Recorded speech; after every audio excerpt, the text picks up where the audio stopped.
Welcome back to the Graham Stephan Show, and if you don't know me already, I get very giddy over taxes. So when I see a video like this that's titled, "Give me 8 minutes and I'll save you $50,000 in tax" from Jasmine DiLucci, I gotta click on it. And as a tax enthusiast myself, I want to critique it and go over it and share my own thoughts. As soon as you hit the like button and subscribe, that's all I ask, and as a thank you for doing that, here's a picture of a porcupine. Oh, and also, big thank you to Flora Travel for sponsoring this video, but more on that later. Most people think taxes are so complicated that the only way to save big is by paying someone a fortune for some shady offshore account or complex trust scheme. But let's be real. If you want to commit tax fraud, you don't need to pay to do it. You can accomplish that all on your own. Here's the reality. Offshore accounts are usually not about avoiding tax because the reporting requirements to the IRS are so lengthy. The amount of money it costs to be able to set these things up and maintain them. And then you have to disclose these to the IRS. It's not like you could just send money overseas and then be like, whoops, there we go, not my money, because this offshore account technically owns the IP rights to my name. And then I license it back and then they don't pay any.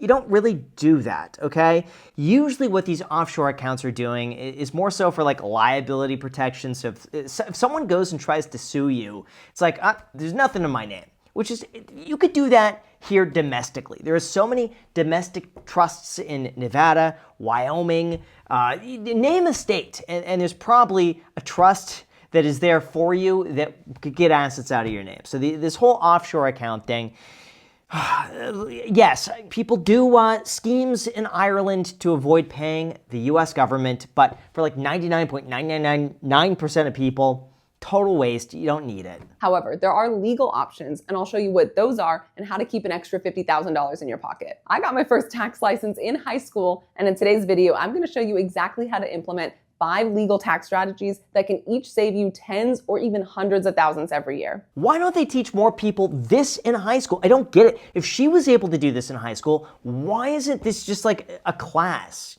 that like 9th graders go into and they gotta like work and make money and then pay tax? And as soon as you pay tax in your first paycheck and you're like, where did that go? What just happened? I got bamboozled. Where's my money go? What's it being spent on? All of a sudden now you're going to start to pay attention. That's what they got to do.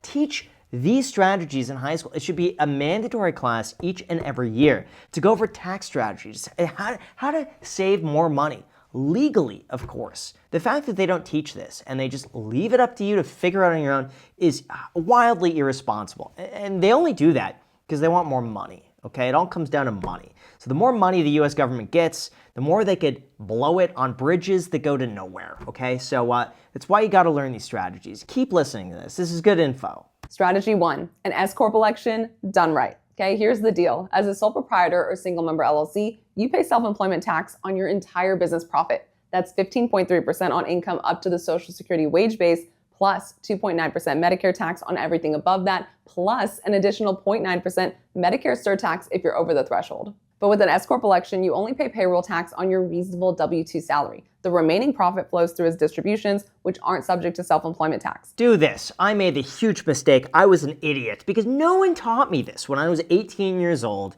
started working as a real estate agent, which meant I get commissions. There's no taxes taken out of the commissions. It went to my name personally. And guess what I did? I paid an absurd amount of tax. I mean, I'm paying my federal tax, then I'm paying the state of California tax, and then I'm paying both sides of the self-employment tax, another 15.3%. So all in, like I'm not even like, I'm just starting out here, okay? And I'm paying over 50% of my income to taxes. It was absolutely insane. I didn't know that you should be creating an S Corp, paying yourself a salary, taking a distribution on top of that to save it. I had no idea.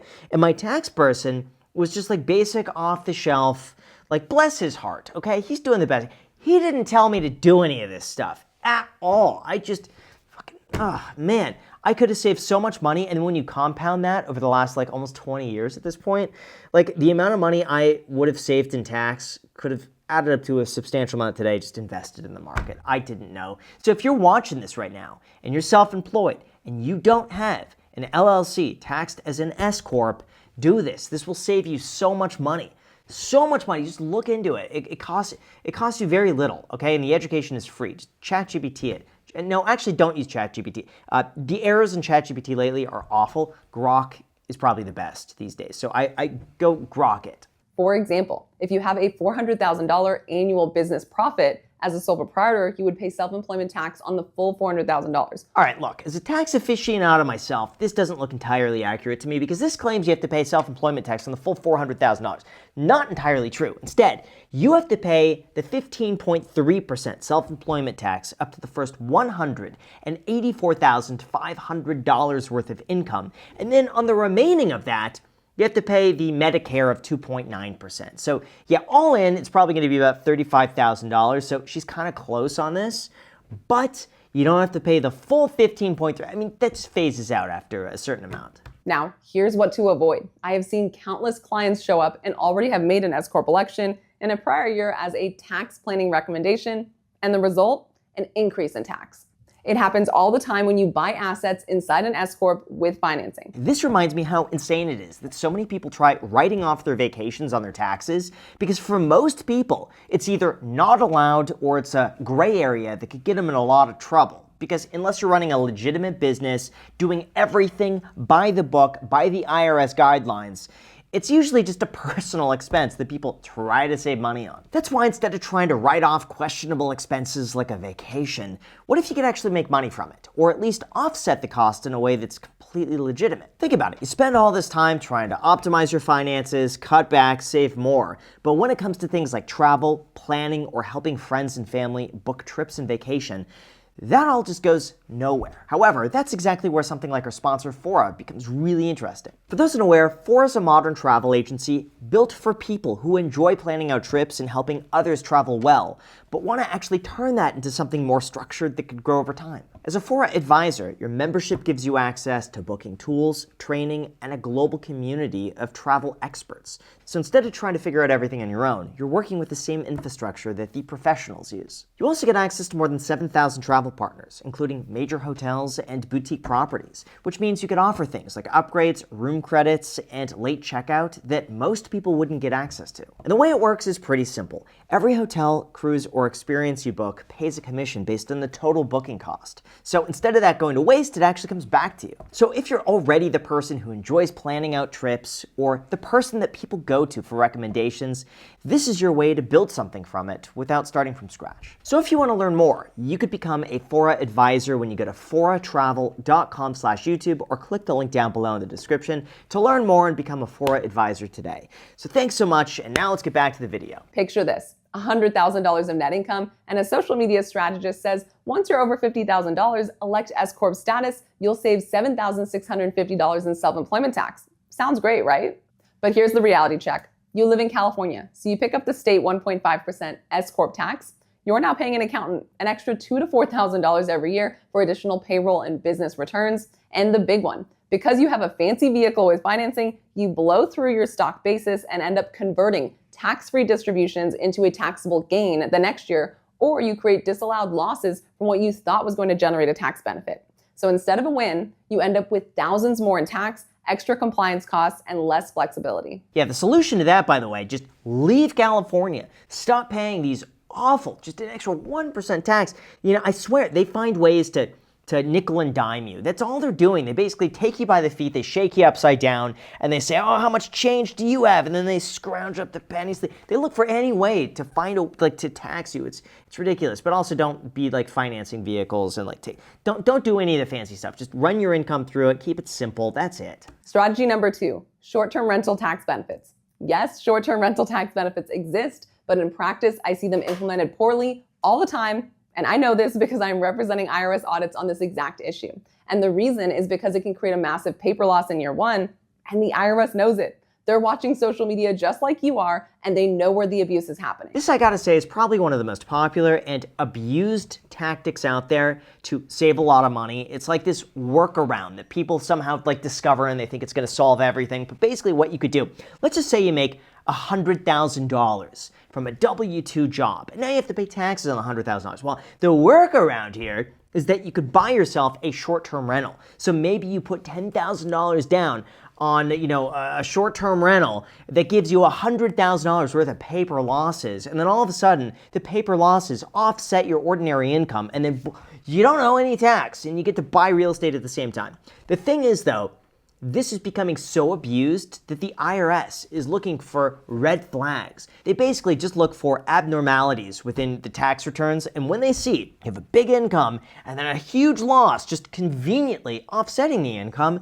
it's gonna flag it, and then they're gonna say, let's just look at this a little further. Oh wow, they did the short-term rental, how creative. Well, let's see if they actually qualify for this. Let's see if this is a sham. Let's see if they just claim this with no basis whatsoever, and they're just doing it to save the tax. So many people these days are just using it as just like get out of jail free card to save the tax, and I think it's so risky unless you're legitimately doing it, in which case there are some ways that you could actually do it. It's legal, okay? But people try these shiesty sort of, oh, do this. Don't do it. Don't mess with them, okay? But we'll continue. There are 3 key points I see for people who are successful with this strategy and people who are not. People who are successful do not hire a property manager. Do not hire a property manager. And do not hire a property manager. Trying to make a point, and they also do a couple more things, okay? They actually rent out the property to multiple tenants at fair market value before year end, not to a family member where it's easy to argue is personal use, and they actually track and keep records in real time. You have to be so careful if you do this. You got to track your hours, track everything you do to the property on a daily basis, everyone you rent it to, and you just better be prepared. If you do it, just assume you're gonna get audited, okay? And then just assume you need to defend yourself. You're guilty until proven innocent. Can you defend yourself in an audit with an agent? If the answer to that is yes, then by all means, go and do the strategy. If the answer is no, or like, oh, I don't know, maybe, just think twice about it. That's all I'm gonna say. Strategy number 3, purchasing self-rental real estate for your business. Okay, most of the attention online goes to real estate professional status or short-term rentals.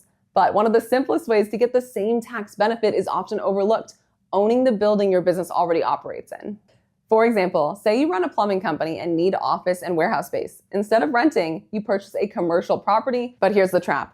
Under the IRS self-rental rules, the default tax treatment is the worst of both worlds. Profits are treated as non-passive, so you can't use passive losses to offset them, but losses are treated as passive, so you can't offset them against active business income. The fix, in many cases, making a special grouping election allows you to combine your rental activity with your operating business. That means you can use accelerated depreciation and cost segregation to create deductions that offset active income. Yeah, you always want to get a good tax person on your side and then do your own research in addition to that and poke holes in it. Say like, just honestly, just upload whatever in Grok and then say like, how correct is this? Please fact check every single thing. What am I missing?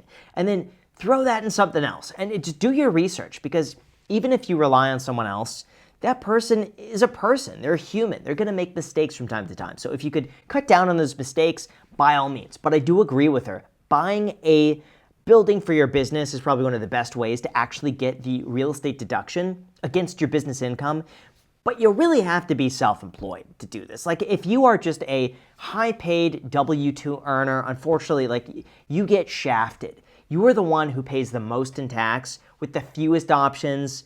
You just kind of got to take it, unfortunately. But if you're self-employed, the options for tax strategy become unlimited. Strategy number 4, properly structured investments. Okay, there are a lot of tax-advantaged investment options out there. Some are legitimate, some are overly risky, and some cross the line entirely. But one strategy that has stood the test of time and has Congress's explicit stamp of approval is oil and gas investments. Here's why. Under IRC 469C3A, if you own a working interest in oil and gas property, your income or loss from that activity is not treated as passive, provided you don't limit your liability. Okay, in other words, if you take on general liability of a working interest, not just a limited partnership interest, the losses can be used to offset your active W-2 or business income. That's a rare exception in the tax code because normally losses from investments like rentals or partnerships get trapped in the passive bucket. I'm going to say, though, it's also incredibly risky and you could lose a lot of money. The reality is, when it comes to taxes, you should never let the tail wag the dog. Never make decisions because you're going to save money in the taxes. The taxes should just be a bonus. Like if you're going to invest in oil and gas anyway, and you just so happen to save money in taxes, then by all means, you get a round of applause from me. But I wouldn't say, oh man, I owe all this money in taxes. Let me go and throw all that money in oil and gas investments to... Don't do that. The amount of people who come to me and say, hey, Graham, I could buy this property and offset my taxes, and I'd save X amount. And I look at it and be like, well, you're getting a crap deal on the real estate, and you're doing all this to save like net after like 12%. And I'm like, could you negotiate more than 12% on just finding a better property? And if the answer is yeah, then it's just not worth buying. But then also you get yourself in over your head, and you get all these like, things that you had, these hurdles that you have to overcome. To what? Save a little bit of it's never worth it. You only do it if the tax savings are a bonus. Never do it for the tax savings. Ever, ever, ever. If you just believe me on this one, just believe me, just blindly, it's going to save you so much headache. Strategy number 5. Don't forget the basics. Under IRC 6654, the IRS expects you to make quarterly estimated tax payments. Skip them and you'll face penalties plus daily compounding interest. The safe harbor rule is straightforward. Pay 100% of last year's tax liability, or 110% if your adjusted gross income was over $150,000, in 4 equal quarterly installments. Do that and you're protected from underpayment penalties, no matter how much you actually owe at filing. And don't forget, you can extend the time to file your return, but you cannot extend the time to pay. Yeah, my tax lady made a huge mistake. I ended up losing $50,000 in penalties to the state of California for not paying them on time.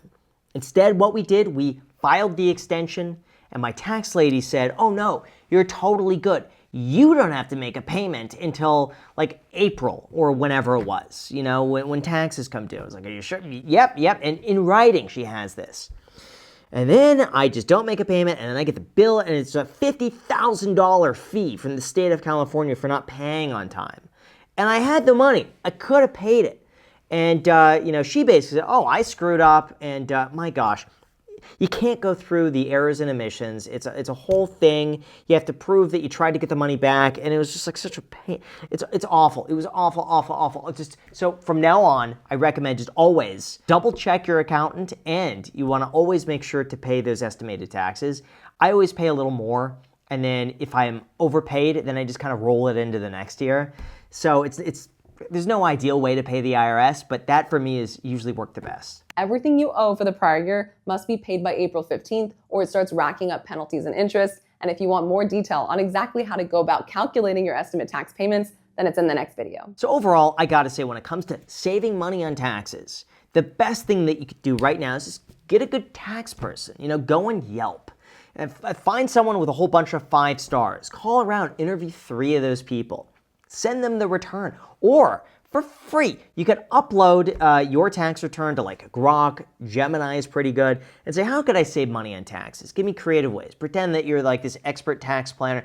Pretend that you're Jasmine DiLucci. What would she say I should do on my tax return to save some extra money? What am I not doing? What could I even uploaded my tax document, and it was Gemini caught a mistake that would have saved me $3,000 a year. It's pretty significant. And that was just from uploading my tax return to Gemini. Just that, $3,000 a year. And it all had to do with like how I was deducting health insurance. I should have put it on my like personal and then take it. Like it was a weird way. It would have saved me a few $1,000s just doing that. Okay, and there's another one. I could have also gotten I could have also saved another $30,000. Here's another one. So I have different types of businesses, and some businesses allow for the 20% deduction. My YouTube channel does not, but I have other businesses that are adjacent to that could. Now, usually I lump everything together in one, and I just keep it under one umbrella. But what Gemini said I should do is take the second business. It's its own LLC, okay? So it's a separate business, and that should be treated separately on the tax return so I could get the 20% QSBS deduction. It all flows to me anyway. And then my YouTube income and all the YouTube stuff goes here, but this business goes here. I could have done it. It's just, there are deadlines to these things. So the best time to start with them is now. So here's what I recommend doing. Look into this. Subscribe to Jasmine DiLucci.